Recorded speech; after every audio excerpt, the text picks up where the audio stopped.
India glitz நேயர்களுக்கு வணக்கம். நான் தான் கலாமாஸ் பேசுகிறேன். உமன்ஸ் டே அதுவுமா உங்களோட நான் பேசுறதுல நான் ரொம்ப ரொம்ப சந்தோஷமாக இருக்கேன். ஸோ என்னுடைய பங்கை உங்ககிட்ட நான் பேச விரும்பணும்னு ஆசைப்பட்றேன்.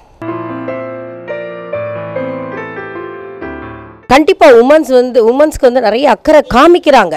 நான் தான் சொன்ன மாதிரி தாசியாக ஆகிடுச்சு. இப்போ நீங்கள் வந்து எல்லாத்தையும் பார்த்தீங்கன்னா டிரைவர்லேருந்து ஷூட்டிங் நீங்கள் எல்லாம் ஃபஸ்ட்டு பார்த்தீங்கன்னா வந்து ஒன்லி ஹீரோயின்ஸ் இருப்பாங்க, டான்ஸ் மாஸ்டர் கம்மியாக இருந்தோம். அதுக்கப்புறம் டான்ஸ் மாஸ்டர்ஸ் லேடிஸ் வந்துச்சு, கேமராமேன் வந்தாச்சு, மேக்கப் மேன் வந்தாச்சு, இப்போ ப்ரொடக்ஷன்லேருந்து அப் டு ப்ரொடியூசர் வரைக்கும் லேடிஸ் வந்தாச்சு. அதே மாதிரி கார் ஓட்டுறதுலேருந்து பஸ் ஓட்டுற வரைக்கும், ஆட்டோ ஓட்டுற வரைக்கும் லேடிஸ் பயங்கர தைரியம் இருக்குது. அது வரணும். ஸோ அந்த வந்தால் தான் கண்டிப்பாக வந்து லேடிஸ்க்கு ஒரு முன்னேற்றம் தான். லேடிஸ் அப்படி இந்த வேண்டாம், லேடிஸ் அப்படின்னு ஹையில் இருந்தாலே எல்லாருமே தைரியமாக இருக்கலாம். மேல் டாமினேஷனில் உமன்ஸ்க்கு ஃப்ரீடம் 80% வந்தாச்சு. இன்னும் 20% தான் வரணும். இன்னும் கொஞ்சம் லேடிஸ் கொஞ்சம் தைரியமாக இன்னும் கொஞ்சம் வந்துட்டால் கண்டிப்பாக மேல் டாமினேட்டை பண்ணி லேடிஸ் டாமினேட் ஆகலாம். ஒரு செகண்ட் எல்லாருமே கண்ணை க்ளோஸ் பண்ணிவிட்டு என்ன வாழ்க்கை அப்படின்னு நினச்சானா எந்த தப்பும் நடக்காது. அது இல்லாமல் போன 2012 வந்து நிறைய மனசை வெறுக்கிற அளவுக்கு நிறைய நடந்திருக்கு. ஃபார் டெல்லி மேட்ரு ரொம்ப மனசை இதாகிடுச்சு. அதுக்கப்புறம் ரீசெண்டாக வினோதினி மேட்ரெல்லாம் வந்து மனசை ரொம்ப இதாகிடுச்சு. ஸோ அவங்க வந்து மனுஷ ஜென்மத்தில் நம்ம சேர்க்க முடியாது, மிருக ஜென்மத்தில் தான் என்னால் சேர்க்க முடியும், நான் சொல்ல முடியும். பனிஷ்மெண்ட் இப்போ என்னென்னா எல்லாமே லேட்டாக பனிஷ்மெண்ட் கொடுக்கறனால அவங்களுக்கு வந்து அது வரைக்கும் இருக்கோமே அப்படின்னு எப்பயுமே வந்து அந்தந்த ஸ்பாட்டில் கொடுக்கறது பெட்டர். நீங்கள் வந்து வேறு ஊர்லலாம் பார்த்தீங்கன்னா தப்பு பண்ணால் அவங்களுக்கு அந்த கோர்ட்டெல்லாம் லேட்டே கிடையாது. 24 மணி நேரத்தில் எல்லாத்துக்குமே கொடுத்துருவாங்க. அப்படி பண்ணால் தான் இன்னொருத்தர் பண்ண மாட்டாங்க. பட் நம்ம அப்படி சொல்லியே எவ்வளோ நடக்குது. டெல்லி மேட்டரில் எல்லாருமே கொடி பிடிச்சாங்க, லேடிஸ் எல்லாமே நின்றும் இங்கே ரீசெண்டாக ஒரு குழந்தைய இது பண்ணாங்க. அதுக்கப்புறம் வினோதினி மேட்டர், இதெல்லாம் ஏன் திருந்த மாட்டாங்களே தெரியல. எல்லாரும் அவங்களுக்கு ஒரு அம்மாக்கள் இருக்காங்க, அந்த அம்மாவும் ஒரு பொண்ணு அப்படின்னு நினச்சி பார்க்கவே மாட்டாங்க. இது குழந்தைங்களை நினைக்கிறதுல தான் ரொம்ப மகா பெரிய தப்பாக தோணுது. இப்போ இருக்கிற பெண்களுக்கு வந்து சினிமாவில் கண்டிப்பாக நிறைய வாய்ப்பு இருக்குது, ரொம்ப நிறைய வாய்ப்பு இருக்குது. அது இல்லாமல் நிறைய சப்போர்ட்டும் இருக்குது. நீங்கள் சொன்ன மாதிரி ஒரு டைரக்டர் லேடிஸ் கூட டைரக்ட் பண்ணுற அளவுக்கு, ப்ரொடியூஸ் பண்ணுற அளவுக்கு நிறைய சப்போர்ட் இருக்குது. ஃபார் எக்ஸாம்பிள் என்ன எடுத்துங்க, நான் ஒரு சாதாரண டான்ஸ் மாஸ்டர். இப்போது ஒரு ரியாலிட்டியில் டைரக்ட் பண்ணுறேன் அப்படின்னா கண்டிப்பாக ஆடியன்ஸோட சப்போர்ட்டு, நம்மளோட ஹார்ட் ஒர்க், மனசாட்சியை தவிர வேறு எதுக்குமே நான் பயப்படக்கூடாது. எல்லாருக்குமே நான் லேடிஸ்ட்டை சொல்கிறேன், மனசாட்சியை மட்டும்தான் பயப்படணும், வேறு யாருக்குமே பயப்படுறதுக்கு நம்மளுக்கு கிடையாது. அதுதான் எனக்கு சொல்கிற அட்வைஸ். கண்டிப்பாக சினிமா வந்து இட்ஸ் நாட் ஈஸி. ஒரு சினிமா நீங்கள் வேறு வேலை போனீங்கன்னா எல்லாமே ஈஸி தான் எல்லாமே. ஆனால் சினிமா வந்து ரொம்ப உள்ளே நுழையிறது ரொம்ப கஷ்டம். ஆனால் அதில் இருக்கிற சேஃப் எதுலேயுமே கிடையாது. இப்போ நீங்கள் ஃபார் எக்ஸாம்பிள் நீங்கள் வந்து ஒரு ஹாஸ்பிட்டலில் பார்த்தீங்கன்னாலும் நர்ஸும் வேலை செய்வாங்க, அங்கே ஒர்க் பண்ணுற பாய்ஸும் இருக்காங்க, லேடிஸ் இருக்காங்க. எல்லா இடத்துலையும் பாய்ஸ் கேர்ள்ஸ் வேலை செய்யாது, எதுவுமே கிடையாது.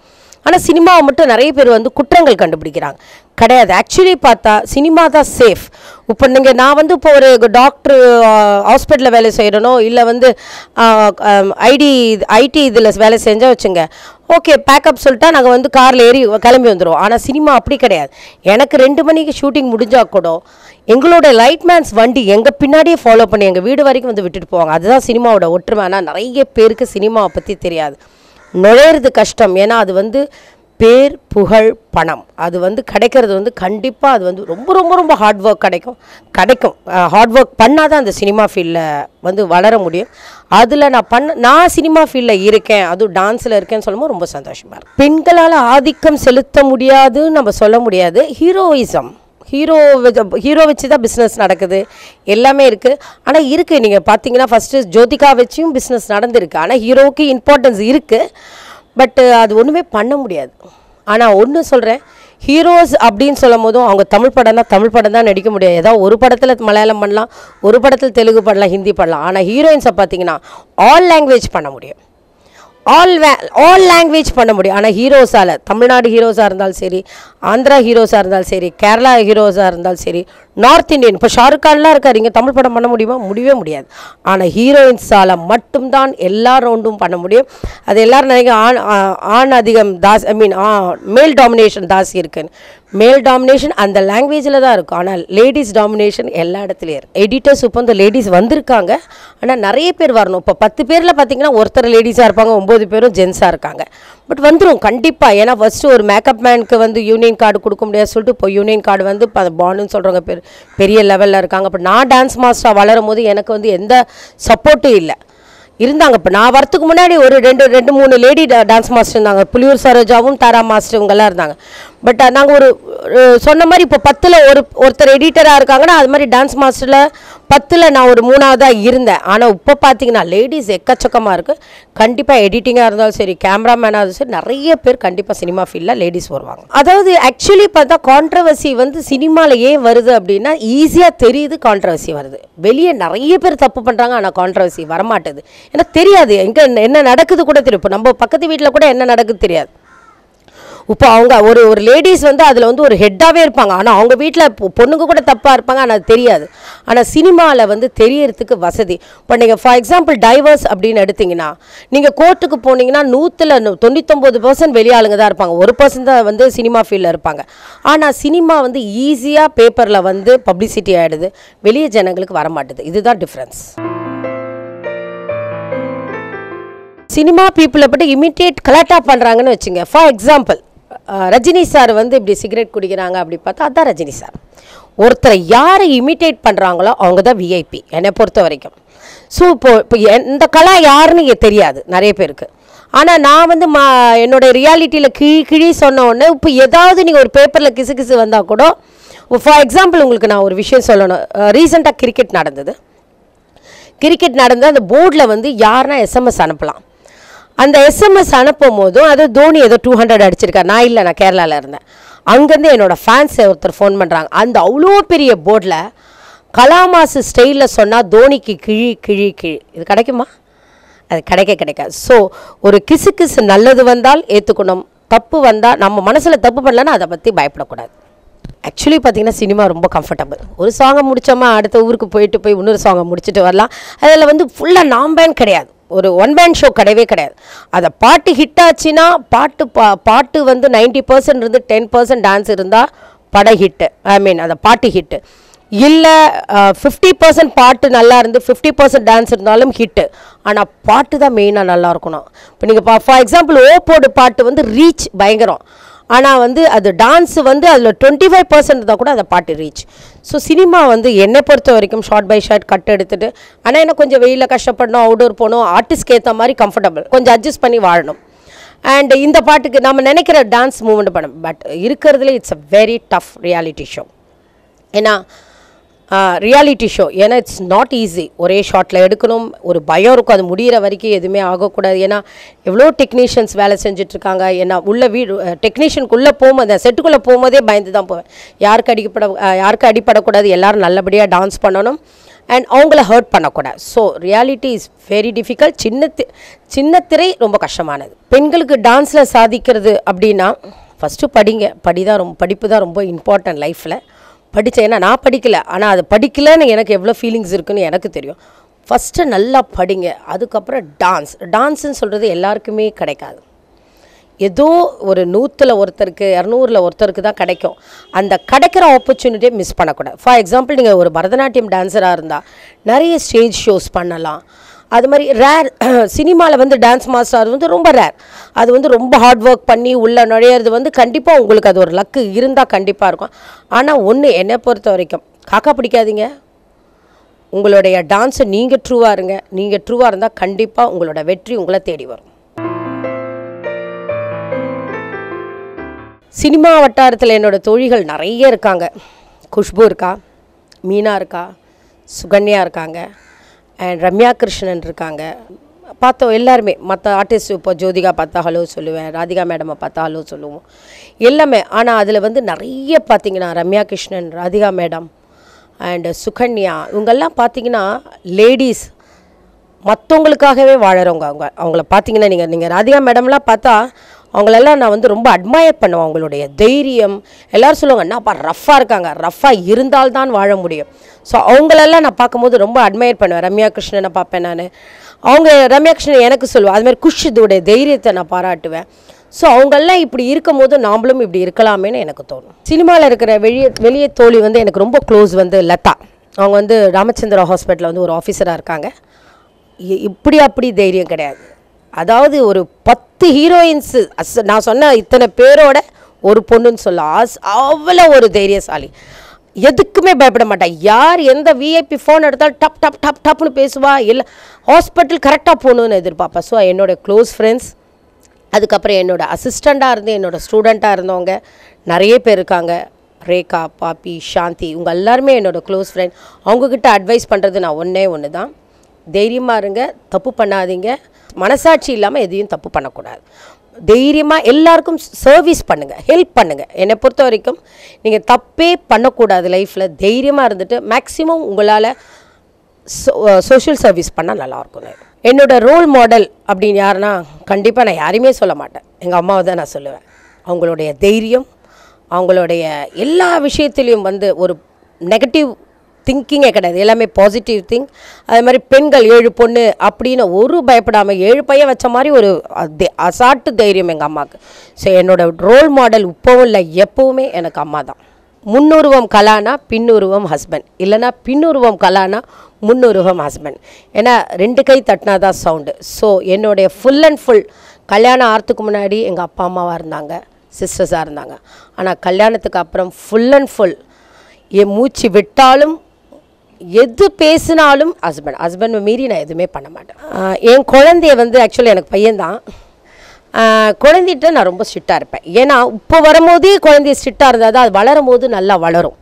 எல்லோரும் வந்து கொஞ்சம் அது செல்லம் விட்டுட்டாங்கன்னா வச்சுங்க, அந்த செல்லத்தில் வந்து அது வந்து தப்பாக போயிடும். ஸோ நான் வந்து எப்பயுமே அவன் என்ன கேட்டாலும் வாங்கி கொடுத்துருவேன். ஆனால் வந்து ரொம்ப ஸ்ட்ரிக்டாக இருப்பேன். இந்த டைம் படிக்கணும்னா படிக்கணும், அப்படி அவனை நான் ஃபோர்ஸ் பண்ண மாட்டேன், எதுவுமே பண்ண மாட்டேன். ஜஸ்ட் நான் ஒரு லுக்கு, அம்மாவுக்கு பிடிக்காதுமா அப்படின்னு சொன்னால் அதாவது தட்டி கொடுத்து வேலை வாங்குவேன் என் பையன். கண்டிப்பாக குழந்தைங்களுக்கு வந்து அம்மா தான் ரொம்ப இம்பார்ட்டன்ட். நீங்கள் பெருசாக இருந்தாலும் சரி, அம்மாவுக்கு ஈக்குவல் யாருமே கிடையாது. குழந்தைங்களுக்கு நம்ம எப்பவுமே சொல்லிக் கொடுக்கறது அம்மா இப்படி. அவங்கள வந்து ரொம்ப இப்போ நான் ஒரு ஹை சொசைட்டின்னு சொல்லிட்டு ஹை சொசைட்டியில் வளர்க்கக்கூடாது. எப்பயுமே அந்த குழந்தையும் கஷ்டம்னு என்ன தெரியணும். ஸோ குழந்தைங்ககிட்டே நான் சொல்லுவேன், குழந்தைங்களுக்கு நான் அட்வைஸ் பண்ணுவேன்னா அம்மாவுக்கு இம்பார்ட்டன்ட் கொடுங்க. அம்மா வந்து நம்மளை கஷ்டப்பட்டு வளர்த்து எவ்வளோ குழந்தையில கை குழந்தை பிறக்கும் போது அதுக்கு ஜுரம் வரும், தலைவலி வரும், அதெல்லாம் எடுத்து தூக்கிட்டு நைட்டெல்லாம் எடுத்து நடத்துவாங்க. சின்ன குட்டீஸுங்களுக்கு நான் சொல்கிறேன். அதனால் அம்மாவை நீங்கள் யாருமே எதிர்த்து பேசக்கூடாது, திட்டக்கூடாது. அம்மா இஸ் ஆல்வேஸ் பெஸ்ட். அம்மா மட்டும் இல்லை, அப்பாவியும் உங்களை வளர்க்கும் போது எவ்வளோ கஷ்டப்பட்டு வளர்த்துருப்பாங்க. லாஸ்ட்டில் வந்து கல்யாணம் பண்ணிட்டு போய்ட்டு அம்மா மறக்கிறாங்க. அது மறக்கவே கூடாது. என்னை பொறுத்த வரைக்கும் பசங்களுக்கு நான் அட்வைஸ் பண்ணுறது, ஃபஸ்ட்டு அம்மாவை கும்பிட்டா நீங்கள் கடவுளை கூட கும்பிட வேண்டாம்.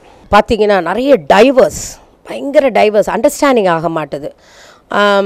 அது வந்து என்னன்னா சின்ன வயசில் கல்யாணம் பண்ணுறனால தான் ஈகோ எல்லாமே இருக்குது. இப்போ நான் ஒரு சினிமாக்காரியாக இருக்கேன், என்னோடய ஹஸ்பண்ட் ஒரு பிஸ்னஸாக இருக்கார். நிறைய பேருக்கு வந்து ஒரு ஹஸ்பண்ட் வந்து ஒய்ஃப் வந்து இவ்வளோ பெருசாக இருந்தால் அது வெளியே சொல்ல மாட்டாங்க. அதாவது எதுக்கு நான் கலாமாஸ் ஹஸ்பண்ட் சொல்லணும், மகேஷுடைய ஒய்ஃபு தான் கலா சொல்கிறது. அந்த மாதிரி ஒரு ஈகோ இருக்கிறவங்க நிறைய பேர், 99% ஆம்பளைங்க இருக்காங்க. அது இருக்கக்கூடாது. யார் அது? உங்கள் ஒய்ஃப். அதே மாதிரி உங்கள் ஒய்ஃபுக்கு நான் யாரும் சொல்கிறேன் உங்கள் ஹஸ்பண்ட். ஸோ உங்கள் ஹஸ்பண்ட் தானே திட்டுறாரு அப்படின்னு நீங்கள் 2 பேரும் ஃபைட் பண்ணும் போதும் கொஞ்சம் 2 பேரும் தனியாக போயிட்டு ஒரு 2 hours பேசவே வேண்டாம். அப்படி இருந்துட்டு வந்து திருப்பியும் வந்து பேசிக்கிட்டு அடுத்தது என்ன நெக்ஸ்ட் என்ன அப்படின்னு சொல்லிட்டு ஒரு நிமிஷம் ஈகோ இல்லாமல் வாழ்ந்தால் கண்டிப்பாக டைவர்ஸ்கள் இருக்காது, ஸ்மூத்தாக லைஃப் போகும். அதே மாதிரி சப்போஸ் இப்போ நிறைய ஆம்பளைங்க வந்து நீங்கள் நிறைய பார்த்தீங்கன்னா நிறைய ட்ரிங்க்ஸ் அடிச்சுட்டு ஆம்பளைங்க வீட்டில் உட்காந்துட்டு லேடிஸ் வேலை செய்வாங்க. அப்படி இருக்கும்போது அந்த ஹஸ்பண்ட் வந்து எவ்வளோ சொன்னாலும் கேட்க மாட்டார், ட்ரிங்க்ஸ் அடிக்கிறாங்க. அதுக்கு அவங்க ஹஸ்பண்டுக்கு நான் சொல்ல விரும்பினா ரொம்ப ட்ரிங்க்ஸ் அடிக்கிறத அவாய்ட் பண்ணிவிட்டு தான் ஒய்ஃப் எவ்வளோ கஷ்டப்பட்டு வேலை செய்கிறா. ஸோ நம்மளால் முடிஞ்சது எவ்வளோ. இப்போ எவ்வளோ பேர் இருக்காங்க ஒய்ஃப் வேலை செஞ்சுட்டு ஹஸ்பண்ட் வந்து வீட்டில் வந்து சமைக்கிறது கூட இருக்காங்க. அந்த மாதிரி நல்லவங்களும் இருக்காங்க. ஸோ அந்த மாதிரி இருந்தால் நல்லாயிருக்கும்னு நான் நினைக்கிறேன். இப்போ இருக்கிற சொசைட்டி கேர்ள்ஸ்க்கு வந்து நான் சொல்ல விரும்பணும் அப்படின்னா, பார்க்குற பார்வை நன்றாக இருக்கணும், எதுவுமே நல்லதை எடுத்துக்கொள். இப்போ நம்ம ஒரு சினிமாவில் நிறைய வருதுன்னா அதை நல்லதை எடுங்க, கெடுதலை வந்து ஆன் த ஸ்பாட் வெளியே வரும்போதே மறந்துடுங்க. அது மாதிரி எது இருந்தாலும் நல்லதை எடுத்துக்கணும். ஏன்னா நம்ம இதில் இவ்வளோ நல்லா நடக்குது அப்படின்னா நல்லது இருக்கணும். அது மாதிரி காலேஜ் கேர்ள்ஸாக இருந்தாலும் சரி, எல்லாருமே இப்போ வந்து தைரியமாக நடமாட முடியல அப்படின்னா உங்கள் மனசில் தைரியம் இருந்தால், அதில் ஒரு கண்டிப்பாக நான் ஒரு எக்ஸாம்பிள் சொல்லணும். கேரளாவில் வந்து ஒரு கேர்ள் ஒரு கவர்மெண்ட் ஆஃபீஸரை பிடிச்சி அடித்து பின்னி எடுத்துட்டா. அது மாதிரி இப்போ இருக்கிற கேர்ள்ஸ்க்கு எல்லாருக்குமே கொஞ்சம் கராத்தே கற்றுக்கிட்டா நல்லது. இல்லைனா அது எப்படி இப்படி ப்ராப்ளம் வந்தால் எப்படி ஹேண்டில் பண்ணணும் அந்த அதோடைய யோசனையும் நம்மளுக்கு இருக்கணும். கண்டிப்பாக இப்போ இருக்கிற கேர்ள்ஸை நான் சொல்கிற விரும்புகிறேன்னா, அம்மாவை மதிங்க அண்ட் கண்டிப்பாக ட்ரூவாக இருங்க. அண்டு யாரையும் பற்றி நம்ம பேசக்கூடாது. ஏன்னா நம்ம முதுகுலேயே நிறைய அழுக்குகள் இருக்கும் போது நம்ம யாரை பற்றி காசிப், ஃபஸ்ட் ஆஃப் ஆல் எனக்கு பிடிக்காத விஷயமே காசிப்.